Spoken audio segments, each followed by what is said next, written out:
light multitasking. It usually comes with 4 to 6 cores, which is good enough for browsing the internet, watching videos, or working on several documents at once. You can even play some light games too, but if you try to run heavy work like rendering or modern AAA game, it's possible, but there's going to be some lagging and stuttering. But that's actually what makes this processor cheap and a good entry-level CPU for a budget computer. Oh yeah, another important thing to understand is, if you look at the end of the CPU name, you'll sometimes see a letter or suffix. That suffix actually shows what kind of performance or feature the CPU has. For example, laptop variants of the i3 usually come with the U suffix. This means the CPU will prioritize limiting its power so that the laptop generates less heat and has longer battery life. And this is useful for office workers or students because they don't have to keep recharging their laptop since it can last through an entire day. On desktop, Intel Core processors usually come with integrated graphics, but some versions also have the F suffix, which means those don't have integrated graphics at all, so you need to have a graphics card in your PC.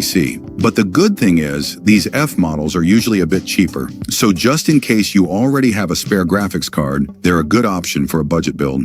And there's also the T version, which is made for low-power desktops, making it ideal for compact PCs or office setups because it uses less electricity and has a cooler temperature.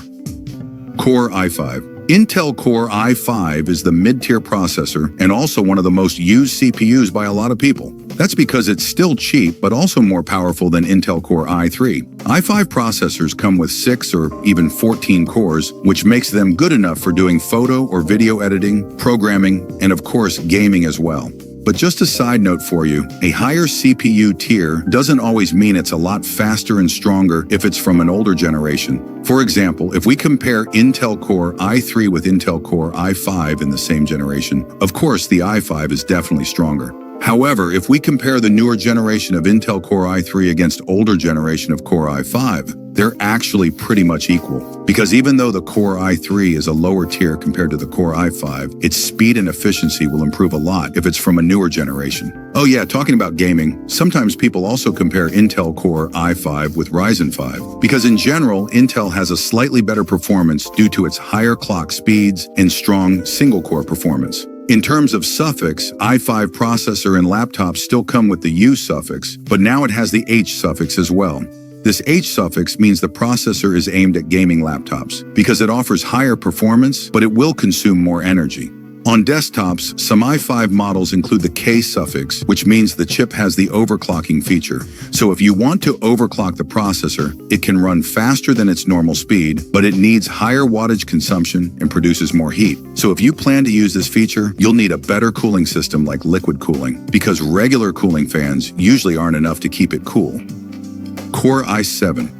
Intel Core i7 is a high-performance processor for people like content creators who need to run heavy programs and multitasking at the same time. So if you can play a game on high settings with Core i5, with Core i7, you can play your game at high settings while recording your gameplay with OBS Studio, opening Discord, and opening a lot of Chrome tabs without lagging. And it's all possible because Core i7 has more cores, usually around 8 to 20 cores. And in terms of suffix, i7 in laptops usually comes with the HX suffix. The HX is basically like the H suffix, but HX gives you a lot higher performance. It usually comes in some thick, high-end gaming laptops because it requires larger cooling systems to cool off the heat. Oh yeah, as for desktops, there is also a variant called KF. It simply means the processor has the overclocking feature, but it doesn't have integrated graphics, which makes it cheaper compared to the one with the K variant. But just to let you know though, people these days prefer AMD instead of Intel, especially for the high-end tier like Core i7 and Ryzen 7. Because while Intel CPUs still perform well, Ryzen processors generally have cooler temperatures at similar or lower prices and offer better performance.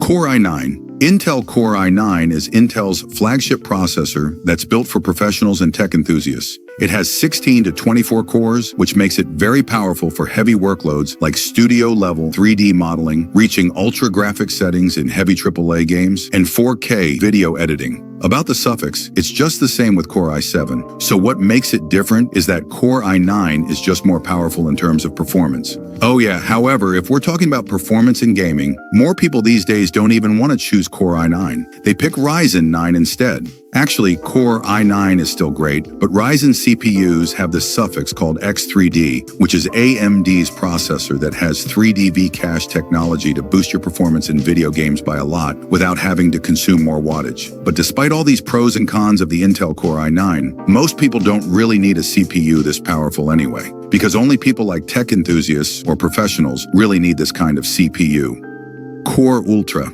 Intel Core Ultra series is the newer generation of the usual Core i series, and you can find them in high-end laptops like Asus ROG and Lenovo Legion. So what makes the Core Ultra series different is because it has a built-in NPU inside the processor. And just in case you don't know, NPU is a chip that handles tasks that's related to artificial intelligence. So instead of burdening every task to your CPU, which can make it hotter and consume more wattage, those tasks will be handled by the NPU instead, making your laptop run cooler. Some real-life examples of NPU being used are when you generate automatic background blur for video calls in Windows Studio Effects. Also, when you use the AI generative fill feature in editing software like DaVinci Resolve and Photoshop. But despite all of these nice AI features, most people don't really need this anyway. It's more suitable for professional editors, designers, or anybody with tons of workloads.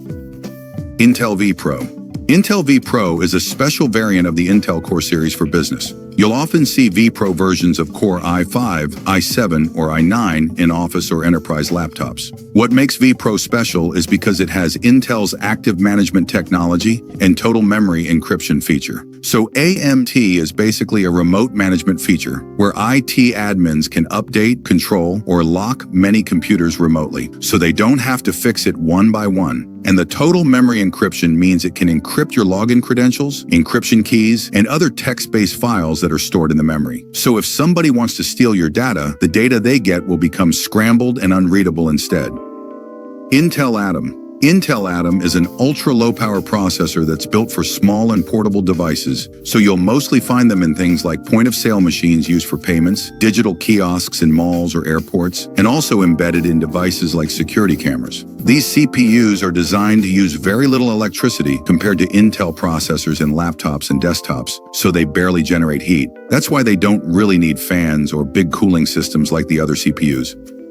Intel Celeron. Intel Celeron was Intel's weakest processor series that's literally made for really basic tasks like typing documents. It was mostly used in cheap laptops and office PCs back in the early 2000s, but Intel officially discontinued it in 2023 since nobody's really using this weak CPU anymore. In fact, if you check CPU benchmark rankings of 273 Intel processors, the Intel Celeron series sits at the very bottom. The reason why it's so weak is because it was originally Intel's normal chip, but it came with defects and errors. So Intel decided to disable those defective cores to make them function normally, and then they call it Celeron. That's why if you open one browser tab with Celeron, everything's just fine. But the moment you open two, the whole system starts to lag.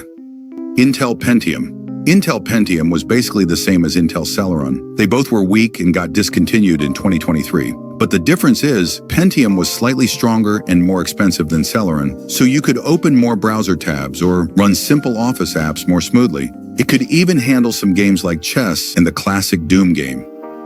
Intel Xeon. Intel Xeon is a processor that's not made for a regular PC, but it's for powerful workstations and servers that handle heavy-duty tasks like large-scale simulations, data centers, and cloud computing. And Xeon is able to do all of that non-stop without crashing because they have lots of cores like 32, 64, and even 120 cores. Xeon CPUs also support multi-CPU setups, so a motherboard can use 2 or more Xeon processors at the same time to handle those heavy workloads. With all these capabilities, Intel Xeon used to dominate the professional workstation market for years, but these days Ryzen Threadripper from AMD has taken over because it gives more power and better price to performance. By the way, I also made a cool video about every AMD Ryzen CPU explained, so don't forget to watch it later, okay?